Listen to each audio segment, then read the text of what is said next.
जी, तो आज का अपना टॉपिक है नियोनेटल एस्फेक्सिया। तो इसमें अपन क्या क्या चीज़ें कवर करेंगे वो मैं बता देता हूँ। जैसे नॉर्मल इंट्रोडक्शन पॉइंट्स कुछ देखेंगे, फिर एक्चुअल डेफिनेशन क्या है वो समझेंगे, इसकी एटियोलॉजी क्या है, एटियोलॉजी में क्या होता है, intra uterine conditions, birth trauma, ठीक है, मैटरनल कंडीशंस रहती हैं, फिर इंटरनेटल कंडीशंस होते हैं, उसको देखेंगे। फिर इसकी फिजियोलॉजी ऑफ एस्फेक्सिया की कंडीशंस क्या है, जैसे प्राइमरी एपनिया क्या है, सेकेंडरी एपनिया क्या है, इनके बीच में रैपिड कब चलती है, रेस्पिरेशन इरेगुलर गास्पिंग कब बनती है, फिर क्लिनिकल फीचर्स क्या क्या बनेंगी इस स्थिति में, डायग्नोसिस कैसे करेंगे, क्या चीज़ें हैं जिससे प्रिवेंट किया जा सकता है, ठीक है, प्रिवेंशन ऑफ एस्फेक्सिया देखेंगे और फर्दर ट्रीटमेंट देखेंगे। तो ये सारी चीज़ें हम आज के लेक्चर में कवर करेंगे। तो चलिए लेक्चर स्टार्ट करते हैं। अब है नियोनेटल एस्फेक्सिया। तो एक्चुअली नियोनेटल का मतलब क्या है, नियोनेटल शब्द से आप परिचित ही होंगे। तो नियोनेट्स के अंतर्गत की बात करेंगे हम कि ड्यूरिंग जब न्यू बॉर्न्स की कंडीशंस रहती है तो उस वाली स्थिति में, ठीक 28 डेज की जो रहती है स्थिति, तो देखिए क्या है, is a respiration failure in a new borns. जो नए बच्चे होते हैं उनमें रेस्पिरेशन फेल्योर की जब स्थिति बनती है तो उसमें एस्फेक्सिया की कंडीशन बन सकती है। इसकी इंसिडेंस कितने होते हैं, तो इसकी इंसिडेंस होती हैं जितने भी लाइफ बर्थ है उसके थाउजेंड्स के अंतर्गत यदि बात करें, उसमें से 1 से 6 केसेस ऐसे रहते हैं जिसमें नियोनेटल एस्फेक्सिया की कंडीशन बनती है। अब रही बात कि इसमें होता क्या है, इसमें जनरली क्या है कि इनएडिक्वेट इनटेक ऑफ ऑक्सीजन, ठीक है, यानी कि सफिशिएंट रूप में ऑक्सीजन नहीं पहुंच पाती है, जिसकी वजह से जस्ट आफ्टर बर्थ या ड्यूरिंग की कंडीशन में बच्चे को नियोनेटल एस्फेक्सिया यानी एस्फेक्सिया की कंडीशन कॉज होगी। मोर कॉमन नेम इसके और क्या क्या है, तो इसको पेरीनेटल एस्फेक्सिया या बर्थ एस्फेक्सिया भी बोलते हैं। अब इसमें देखिए कि it is leading cause of the neuro developmental disability.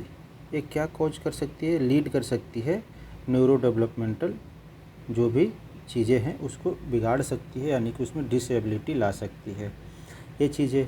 फिर है हाइपोक्सिया इस्चेमिक इंसेफेलोपैथी, HIE की कंडीशन भी बन सकता है। तो यानी कि ये एक विकराल या फिर खतरनाक चीज़ें पैदा कर सकती हैं यदि नियोनेटल एस्फेक्सिया की स्थिति बनती है तो, ठीक। अब आगे देखते हैं इसकी डेफिनीशन क्या हो सकता है। तो इसकी डेफिनीशन के अंतर्गत क्या बताया गया है कि पेरीनेटल एस्फेक्सिया बोल लो, नियोनेटल एस्फेक्सिया बोल लो या बर्थ एस्फेक्सिया बोल लो, ठीक है। इसमें है क्या, इज द मेडिकल कंडीशन जिसमें होता क्या है कि deprivation of oxygen to a newborn infant, यानी कि नए जो बच्चे हैं उसमें क्या होती है, ऑक्सीजन लेवल में कमी आनी चालू हो जाती है। कॉजेज क्या है, फिर जिसकी वजह से क्या होगा, फिजिकल हार्म, ठीक है, मेनली टू ब्रेन, ठीक है, मेनली ब्रेन को इसमें एसोसिएट करके जोड़ के देखा जाता है, ठीक। अब देखते हैं यानी कि ओवरऑल डेफिनेशन क्या बनी। डेफिनेशन ये बनी कि यह एक मेडिकल कंडीशन है जिसमें होता क्या है कि डिप्रीवेशन ऑफ ऑक्सीजन होता है। फिर इसके बाद क्या होता है कि उसके वजह से कुछ कॉजेज मिलते हैं, फिजिकल हार्म्स हो सकती है और मेनली किससे संबंधित, तो ब्रेन से संबंधित, ठीक। अब देखते हैं हाइपोक्सिक इंसल्ट, ठीक। इसमें आगे है कि फीटस में और क्या क्या चीज़ें बन सकती है, तो कॉज मेटाबॉलिक एसिडोसिस, कुछ इंडिकेशंस हैं जो कि आप एस्फेक्सिया के संबंधित समझ सकते हैं कि यदि एस्फेक्सिया बनेगी तो ये सारी इंडिकेशन तो के रूप में मिलेंगे ही, ठीक है। तो मेटाबॉलिक एसिडोसिस की कंडीशन बनेगी, ठीक, मेटाबॉलिक एसिडोसिस। फिर neonatal encephalopathy, multi organ system dysfunction, यानी ये तीन कैरेक्टर हैं जो कि जनरली एस्फेक्सिया की कंडीशन में इंडिकेट होंगे। तो इससे ये भी कुछ कभी कभी वाइवा में पूछ लिया जाता है, ये जो 3 चीज़ें हैं कि यदि एस्फेक्सिया की कंडीशन है तो क्या क्या चीज़ें दिखेंगी पेशेंट में। तो आप बोलिए एसिडोसिस, ठीक है, नियोनेटल, या फिर एन्सेफेलोपैथी, या फिर मल्टी ऑर्गन सिस्टम डिसफंक्शन, ये चीज़ें मिलेंगी। ठीक। फिर एस्फेक्सिया की अदर डेफिनेशन के अंतर्गत क्या है, एस्फेक्सिया एज अ गास्पिंग, यानी कि एक गैपिंग बनेगी, ठीक है, या इनइफेक्टिव ब्रीदिंग को बोला गया है, या lack of breathing at a 1 minute of life. यानी कि छोटे छोटे टर्म्स हैं, इसको आपको एज इट इज़ याद रखिए, या वाइवा में एज इट इज़ टर्म देंगे और पूछेंगे कि एक क्या चीज़ है। जैसे पूछेंगे lack of breathing at 1 minute of life, क्या बोल सकते हैं इसको, ठीक है। या फिर इन इफ़ेक्टिव ब्रीदिंग के लिए क्या टर्म्स यूज कर सकते हैं, तो इसके लिए, या फिर गास्पिंग के लिए क्या टर्म यूज कर सकते हैं, तो उसमें एस्फेक्सिया के लिए डिफाइन कर सकते हैं। ठीक। तो ये रहा डेफिनीशंस, यानी कि एक डेफिनीशन है, एक डेफिनीशन के तौर पे इसको देख सकते हैं और एक डेफिनीशन के तौर पे इसको देख सकते हैं। तीन चीज़ें, तीनों बातें थोड़ी थोड़ी सी अंतर है, भाव एक ही है सब में। फिर इसके बाद क्या क्या कारण हो सकते हैं, यानी इटियोलॉजी क्या है इनकी। तो इटियोलॉजी की 4 कंडीशन बन रही हैं, जितनी पॉसिबल थी वहाँ पे यहाँ पे कुछ बताई गई, ठीक है। एक है इंट्रायूट्राइन हाइपोक्सिया, यानी कि जब बेबी अभी मदर के अंदर है तो उस समय भी हाइपोक्सिया हो सकती है, यानी रेस्पिरेशन, लिविंग बॉडी है तो रेस्पिरेशन तो कर रहा होगा, यदि उसके रेस्पिरेशन में दिक्कत जाएगी तो उसको इंट्रायूट्राइन हाइपोक्सिया बोलेंगे। ब्रीदिंग ट्रॉमा, बर्थ ट्रॉमा, ठीक है, ड्यूरिंग डिलीवरी के समय कुछ लग गया इंजरी तो उसके वजह से बर्थ ट्रॉमा हुआ, जिससे जिस पे रेस्पिरेशन पे इफ़ेक्ट पड़ा। मैटरनल हाइपोक्सिया, यदि मदर के पास पहले से ही ऑक्सीजन उसकी ब्लड लेवल में कम है तो बेबी को तो हाइपोक्सिया बननी तय है। तो यदि ऐसी स्थिति है तो मैटरनल हाइपोक्सिया की वजह भी हो सकता है। फिर इंट्रानेटल मेडिकेशंस, यानी कुछ ऐसी ड्रग्स मदर ली या फिर बेबी के लिए समथिंग दिया गया जो कि हाइपोक्सिया कॉज करे। ठीक। तो एक स्थिति हो गई। अब इसमें देखो इंट्रायूट्राइन हाइपोक्सिया में क्या क्या कंडीशन है। कॉर्ड अराउंड द नेक, अभी बेबी क्या है कि माता के यूट्रस के अंदर है, अब ये जो जुड़ा रहता है अम्बिलिकल कॉर्ड से, ये अम्बिलिकल कॉर्ड क्या है, इसके अराउंड घूम जाए, नेक के अराउंड, तो नेक की वजह से स्ट्रैंगुलेशन जैसी कंडीशन बनेगी। तो कॉर्ड अराउंड नेक, इससे बच्चे की गले दब के मृत्यु नहीं होगी। यहाँ पे क्या होती है कि कॉर्ड दबेगी जिसके वजह से फ्लो डिस्टर्ब होगा, क्योंकि बेबी का लंग्स एक्टिव तो नहीं रहते हैं ना, तो ये थोड़ी सी ध्यान रखने की बात है। ऐसा नहीं कि कॉर्ड अराउंड नेक हो जाने से बच्चे की गले दब जाती है तो उसको सांस लेने में दिक्कत होती है, ऐसे नहीं। उसका कॉर्ड दबता है तो फ्लो बिगड़ता है, फ्लो बिगड़ने की वजह से ओवरऑल ऑक्सीजन की लेवल में कमी आती है। फिर इम्प्रॉपर यूट्रो प्लेसेंटा सर्कुलेशन, ये भी सिस्टम हो सकती है। इम्प्रॉपर यूट्रस के द्वारा प्लेसेंटा की जो सर्कुलेशन है वो बिगड़ जाए तो इंट्रायूट्राइन लाइफ में ही उसको हाइपोक्सिया कॉज हो जाएगी। ठीक, यानी ऑक्सीजन लेवल में बेबी के ऑक्सीजन लेवल जो है ब्लड में कम रहेगा तो हाइपोक्सिया इंड्यूस होगी। फिर इसके बाद बर्थ ट्रॉमा, यानी कि ड्यूरिंग डिलीवरी क्या है कि बर्थ ट्रॉमा क्रिएट हो सकती है।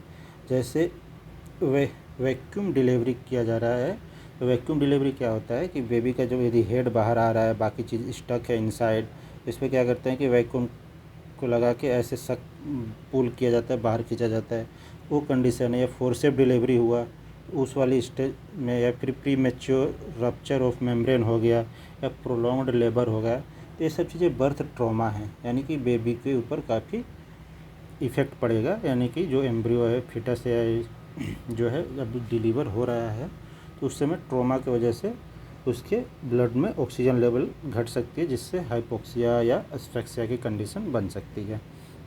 अब आया मैटरनल हाइपोक्सिया, यदि मदर किसी चीज़ से अफेक्टेड है, जैसे मदर को डायबिटीज़ है, ठीक है, एक्लेम्सिया की कंडीशन है, ठीक है, कार्डियोवैस्कुलर डिजीज़ है, एनीमिक मदर है, तो इसकी वजह से क्या होगा कि मदर खुद ही हाइपोक्सिक कंडीशन में रहेगी, जिसकी वजह से कि एस्फेक्सिया बेबी को बन सकता है या फिर फर्दर आगे बढ़ सकती है, ऑक्सीजन लेवल में कमी मिलेगी। फिर इसके बाद मेडिकेशंस की वजह से क्या है, यदि मॉर्फिन की या फिर पैथाडीन की, ठीक है, पैथाडीन की इंजेक्शन रिसस्टिटेशन के समय की, जब यदि रिसस्टिटेशन पढ़ते हैं तो वहाँ पर पैथाडीन की बात आती है, ठीक है। यदि मदर को डिलीवरी के लिए इंजेक्ट किया रहता है तो उस कंडीशन में बन सकती है। तो ये सारी इटियोलॉजी हुआ इसके लिए, एस्फिक्सिया कॉज करने के लिए। तो 4 मेनली थे, 4 हैं मेनली, जिसको हम ध्यान देंगे कि इंट्रायूट्राइन, ठीक है, इंट्रायूट्राइन हाइपोक्सिया की वजह से, या बर्थ ट्रॉमा की वजह से, या मैटरनल हाइपोक्सिया की वजह से, या इंट्रानेटल मेडिकेशंस की वजह से, और इनमें क्या क्या कंडीशंस हैं, सब इस क्या क्या स्थितियां हैं, वो सारी चीज़ें देख ली। अब इसके बाद अपन नेक्स्ट चलते हैं कि फिजियोलॉजी ऑफ एस्फिक्सिया क्या है, ठीक है। तो इसमें क्या होता है कि एक तो प्राइमरी एपनिया और एक होती है सेकेंडरी एपनिया। तो पहले हम एपनिया शब्द समझ लेते हैं। तो एपनिया का मतलब होता है कि cessation of respiration for 20 second with या विदाउट ब्रेडिकार्डिया या साइनोसिस।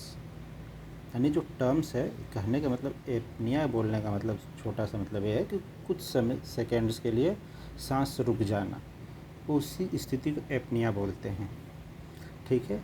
और ये प्राइमरी एपनिया, सेकेंडरी एपनिया का मतलब क्या है कि जब फर्स्ट दफ़ा ऐसा मिला, ठीक है, वो प्राइमरी के बाद भी फिर सांस लेने स्टार्ट हुआ और उसके बाद फिर से आ रहा है, तो दैट आर सेकेंडरी एपनिया। अब देखिए होता क्या है कि जब डिलीवरी होती है बेबी की, तो डिलीवरी होने के बाद यदि उसका रिसस्टिटेशन अच्छे से नहीं किया गया, ठीक है, यानी प्राण प्रत्यागमन, जो शुरू की बात आती है कि बेबी को जस्ट डिलीवर होते ही फिर नाक मुंह को साफ करना, जो भी म्यूकस है उसको एस्पेराइट करना, ये सब चीज़ें यदि अच्छे से नहीं करी जाएगी तो उसमें क्या होता है, एस्फिक्सिया क्रिएट हो सकते हैं। तो एस्फिक्सिएटेड बालक तुरंत उसमें स्थिति दिखेगी। तो इसके लिए क्या होता है कि उसमें प्राइमरी एपनिया की कंडीशन बन सकती है। यदि फर्दर और ट्रीट नहीं किया गया तो सेकेंडरी एपनिया आ सकता है, फिर बेबी शॉक में भी जा सकता है या डेथ भी कर सकता है, ठीक। तो यहाँ पे नेक्स्ट में इसको फ्लो चार्ट से समझने की कोशिश करते हैं। क्या होता है कि देखिए, यदि मान लीजिए एक नॉर्मल है कंडीशन जिसमें कि ऑक्सीजन लेवल एकदम सेचुरेटेड है, ठीक है, कोई दिक्कत नहीं है। फर्दर क्या हुआ कि सेचुरेशन लेवल से धीरे धीरे ऑक्सीजन लेवल घटने चालू हुआ। जैसे ही ऑक्सीजन लेवल घटेगा तो अपनी जो बॉडी है वो क्या करती है, हमेशा मेंटेन करने की कोशिश करेगी। तो जब घटेगी तो अपना क्या होता है कि रेस्पिरेशन की रेट बढ़ा देती है, यानी रैपिड ब्रीदिंग चालू हो जाता है, ठीक। अपन रैपिड ब्रीदिंग करते रहते हैं, लेकिन एक्चुअल में क्या है कि ऑक्सीजन लेवल जो ब्लड में है वो कम ही है, ठीक है, वो अपन ब्लड में कम है, तो अपन रेस्पिरेशन की रेट को बढ़ा के सोचते हैं कि मेंटेन कर लेंगे। तो मान लीजिए कि रेस्पिरेशन रेट बढ़ाया गया और मेंटेन नहीं हुआ, ठीक, ऑक्सीजन की जो डिमांड है वो मेंटेन नहीं हुई, तो क्या बनेगी, उस स्थिति में प्राइमरी एपनिया आ जाती है। जैसे देखो इधर तक सब कुछ नॉर्मल था, अपन ने सोचा कि रैपिड ब्रीदिंग करके चीज़ों को मेंटेन कर लें, लेकिन मेंटेन नहीं हो पाई, तो एक प्राइमरी एपनिया बन गई। यानी कि 20 सेकेंड के लिए एक प्रकार से हमारा ब्रीदिंग जो है वो एक प्रकार से रुक गया, cessation of respiration for 20 seconds, ऐसी स्थिति बन गई। अब इसके बाद क्या है कि फिर हम अभी तक बेबी लाइव है, कोई उसके डिस्टर्बेंस नहीं हुआ है, ठीक है। फिर इसके बाद 20 सेकेंड तक रुका, इसके बाद अब फिर से उस यदि रेस्पिरेशन या ब्रीदिंग करने स्टार्ट करेगा तो अब उसके पास इर्रेगुलर ब्रीदिंग होगी, कभी ज़ोर से, कुछ समय तक ज़ोर से, फिर थोड़ा शांत पड़ा, फिर ज़ोर से, यानी कि थोड़ी जो कंडीशन है उसमें उसकी जो ब्रीदिंग होगी इर्रेगुलर दिखने लगेगी, ठीक। अब इर्रेगुलर ब्रीदिंग करके सोचेगा, अपनी जो सिस्टम है सोचेगा कि मेंटेन कर लेंगे, लेकिन अब पर भी जो ऑक्सीजन लेवल ब्लड में है वो भी मेंटेन नहीं कर पाया इर्रेगुलर ब्रीदिंग के बाद भी। तो लास्ट में उसको क्या होता है कि सेकेंडरी एपनिया की कंडीशन बन जाती है, यानी कि लास्ट अंततः उसको सेकेंडरी एपनिया बनती है। और इसमें पार्शियल प्रेशर CO2 क्या है, बढ़ता जा रहा है, ठीक है, पार्शियल प्रेशर CO2 बढ़ता जा रहा है, तो तुरंत इसने इर्रेगुलर गास्पिंग चालू कर दी, ठीक है, इर्रेगुलर गास्पिंग की बनी, फिर इसके बाद सेकेंडरी एपनिया में स्थिति उतर आती है, ठीक। तो ये रही ओवरऑल। अब इसको थोड़ा से फ्लो चार्ट में जैसे दिया गया है वैसे एक बार रीड कर लेते हैं, ठीक। तो अब देखिए क्या है कि सबसे पहले when infant is deprivation of oxygen मिला, उसमें बालक में क्या हुआ कि ऑक्सीजन की कमी मिली, तो अपनी जो कंपनसेटरी मैकेनिज़्म है वो स्टार्ट हो गया, ठीक है। बॉडी की एक कंपनसेटरी मैकेनिज़्म होती है, वो स्टार्ट हुई। तो अपन की बॉडी क्या बोली कि रैपिड ब्रीदिंग करो, जिससे कंट्रोल हो जाएगा। ऑक्सीजन लेवल जो कम हुआ है उसको रैपिड कर लो तो कंट्रोल हो जाएगा, ऐसा समझ के। तो अपना हार्ट रेट, रेस्पिरेटरी रेट सब क्या हुआ, सब इंक्रीज हो गया, सब के सब बढ़ गए कि हाँ मैनेज कर लिया जाएगा। अब लेकिन फिर भी मैनेज नहीं हो पा रहा है, तो इसमें क्या बनेगी, प्राइमरी एपनिया आ जाएगी। इस स्थिति में प्राइमरी एपनिया आ जाएगी, यानी कि 20 सेकेंड तक सीसेशन ऑफ रेस्पिरेशन बन जाएगा। इसके बाद क्या है कि फर्दर कंडीशन अभी भी सुधर नहीं रही है, तो क्या होगा कि पार्शियल प्रेशर CO2 तो बढ़ता चला जाएगा, ठीक है। पार्शियल प्रेशर CO2 बढ़ रहा है ब्लड में। इसके बाद क्या होगा कि अपनी रेस्पिरेटरी जो सेंटर है अब वो इन्वॉल्व होगी। तो बेबी टेक लॉन्ग ब्रीथ, अब वो लंबी लंबी सांसें भरेगा। फिर इसके बाद जो RDS एंड MAS डेवलपमेंट्स होंगे, फिर इर्रेगुलर ब्रीदिंग अपना चालू हो जाता है, ठीक है। यहाँ से क्या है कि इर्रेगुलर ब्रीदिंग स्टार्ट हो जाएगा। फिर इसके बाद क्या है कि अपना heart rate, respiratory rate decrease होंगे, बॉडी फ्लैसिड होती चली जाएगी। अब धीरे धीरे वीकनेस की तरफ जा रहे हैं, ठीक है। बॉडी फ्लैसिड होती जाएगी और ठीक है। ऐसे क्या है कि लास्ट में रिक्वायरमेंट ऑफ रिसस्टिटेशन की ज़रूरत पड़ जाती है, यानी कि अपगार मेंटेन करने की ज़रूरत पड़ेगी, ठीक है। रिसस्टिटेशन के जितने भी स्टेजेज हैं वो सब हमें प्रिपेयर करके रखना पड़ेगा। तो ये स्थितियाँ बन जाती है जबकि एस्फिक्सिया के क्रिएशन जब बनता है तो ये सारी चीज़ें देखने को मिलती हैं, यानी कि ये फिजियोलॉजी है। ऐसी स्टेजेस से गुजरती है बॉडी, इंटरनली बॉडी ऐसे गुजर रही होती है। कभी रैपिड ब्रीदिंग करी, फिर प्राइमरी एपनिया में से गुजर गई, फिर उसने इरेगुलर गास्पिंग या इरेगुलर ब्रीदिंग करने चालू करी, फिर सेकेंडरी एपनिया से गुजर गई, ठीक है। तो ऐसी चीज़ें बनती हैं बॉडी में ओवरऑल अपने आप को मेंटेन करने के लिए, सर्वाइवल के लिए बॉडी ऐसी अपनी इंटरनली फिजियोलॉजी ऐसे मेंटेन कर रही होती है उस स्थिति में, ठीक। अब अपन आगे देखते हैं क्लिनिकल फीचर्स क्या बनेंगे। तो एस्फिक्सिया यदि क्रिएट हो रहा है तो एपनिया तो दिखनी तय है कि एपनिया क्या है कि कुछ समय तक सांस रुकेगी, तो वो एपनिया। ब्रेडिकार्डिया होना भी तय है, ठीक। साइनोसिस भी होना तय है, यानी कि साइनोसिस क्या है कि ब्लू अपना जो बॉडी होता है, ऑक्सीजन लेवल जब घट जाता है, कार्बन डाइऑक्साइड लेवल बढ़ जाता है उस जिस एरिया में, तो बॉडी क्या होती है, ब्लू हो जाती है, यानी कि नीली पड़ जाती है। पेलोर, ठीक है। अनरिस्पॉन्सिवनेस, यानी कि क्या है, बॉडी फ्लैसिड एकदम रिलैक्स पड़ जाएगी, ऐसी टाइप की कंडीशंस होती हैं। और इस जो इमेज है इसमें कुछ वो चीज़ें दिखाई गई हैं जो रिसस्टिटेशन में यूज आती हैं, ठीक है। तो ये सब तो आप परिचित होंगे, क्लिनिकल में आपको देखने को मिलता होगा। फिर ये तो क्लिनिकल फीचर्स मिले। इसके बाद क्या है, डायग्नोसिस। तो हिस्ट्री ऑफ फीटल डिस्ट्रेस लेके चलेंगे, ठीक है।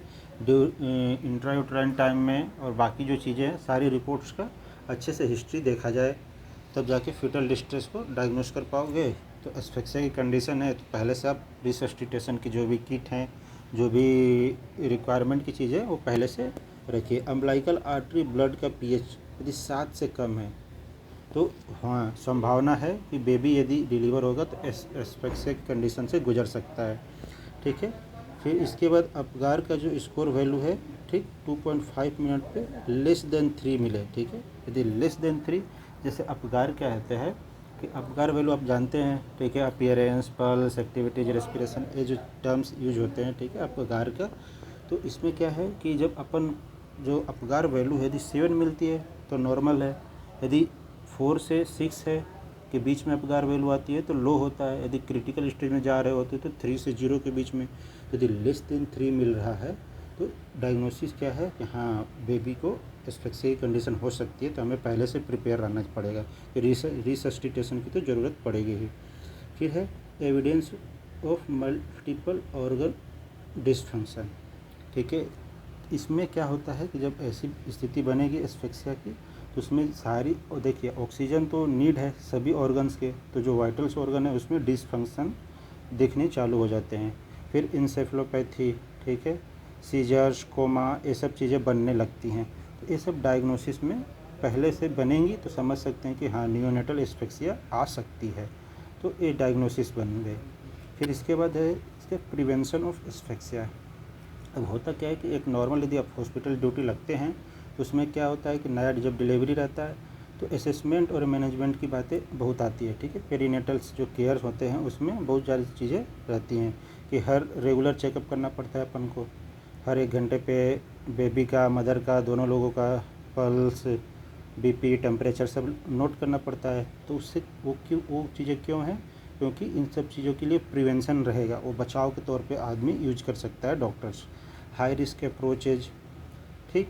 फिर टाइमली इंटरवेंशन की ज़रूरत पड़ती है यदि LACS की ज़रूरत है, ठीक है। तो यदि दिखा कि हाँ डिलीवरी लेट होकेगा तो हाइपोक्सी कंडीशन में एस्फिक्सिया बन सकती है, तो LACS कर दो, ठीक है। सिजेरियन सेक्शन से डिलीवरी करा दिया जाता है। फिर यदि मैनेजमेंट की बात करें तो टाइम, यदि आपके यहाँ मैनेज नहीं हो सकता तो रेफर, समय रहते ही उसको रेफ़र कर दो। ऐसा स्थिति काफ़ी ज़रूरी होती है। कभी कभी तो ऐसी स्थिति में चीज़ें बिगड़ जाती हैं यदि रेफ़र नहीं किया जाए तो। मैनेजमेंट ऑफ मैटरनल कॉम्प्लिकेशन, यदि मदर को कोई कॉम्प्लिकेशन है तो उसको पहले मैनेज कर लो ताकि बच्चे को कष्ट ना पहुँचे, ठीक है। इफ़ेक्टिव नियोनेटल रिसस्टिटेशन को पहले से, इफ़ेक्टिव जो नियोनेटल जो रिसस्टिटेशन की इंस्ट्रूमेंट है पहले से प्रिपेयर रखो ताकि कभी भी ज़रूरत पड़े तो यूज कर सकें। ये तो हो गया प्रिवेंशन ऑफ एस्फिक्सिया। अब अपन ट्रीटमेंट देखते हैं। तो ट्रीटमेंट वही है कॉमन सी कि आप रूटीन केयर रखो, क्योंकि ये ऐसी चीज़ें हैं कि सब चीज़ें जुड़ी हुई हैं एक दूसरे से, यानी कि इरेगुलर रेस्पिरेशन, फिर प्राइमरी अपनिया, सेकेंडरी अपनिया जैसी चीज़ें हैं, तो उसमें रूटीन केयर बहुत ज़रूरी है। फिर रिसस्टिटेशन की यदि ज़रूरत पड़े तो आप उसके लिए भी प्रिपेयर रहो, ठीक है। वेंटिलेशन, यदि हाइपोक्सिया की कंडीशन जा रही है तो वेंटिलेशन की चीज़ें ध्यान रखो। हाइपर कैप्निया की कंडीशन है, यानी कि जब 40 mmHg से कम बन जाता है, ठीक है, पार्शियल प्रेशर की, तो उसमें हाइपर कैप्निया बोलते हैं उसको। फिर मेंटेन सेरेब्रल परफ्यूजन की यदि स्थिति है तो उसको मेंटेन करो। फिर यदि हाइपर कैल्सीमिया और हाइपर कैप्निया वाली जो कंडीशन है, हाइपोकैल्सीमिया तो हाइपोग्लाइसेमिया की कंडीशन है, तो उसको करेक्ट करने की पहले से व्यवस्था रखा जाए। ये सब ट्रीटमेंट है। और इसके बाद अपन, ये तो अपनी ट्रीटमेंट हो गई। इसके बाद चीज़ें आज के लेक्चर में इतना ही था। तो हम देखिए इसमें क्या कवर करने की कोशिश करें कि ट्रीटमेंट देखें अपन लोग, फिर इसके बाद प्रिवेंशन ऑफ एस्फिक्सिया देखें, डायग्नोसिस देखें, क्लिनिकल फीचर्स पढ़ें, फिर ये जो फिजियोलॉजी है, ये फिजियोलॉजी इम्पोर्टेंट है, ठीक है। तो आप फिजियोलॉजी को 1-2 बार दोबारा खुद से प्रैक्टिस करिएगा कि प्राइमरी अपनिया, सेकेंडरी अपनिया क्या है, इसको समझने का, ठीक। फिर इसके बाद आपको इटियोलॉजी देखे अपन, फिर डेफिनेशंस 3 टाइप के 3 टर्म्स में डेफिनेशन दी थी उसको देखें। फिर इसके बाद अपन नॉर्मल इंट्रोडक्शन देखें। तो ऐसे करके अपना नियोनेटल एस्फिक्सिया ख़त्म हुआ। अपन मिलते हैं अगले लेक्चर्स में, तब तक के लिए धन्यवाद।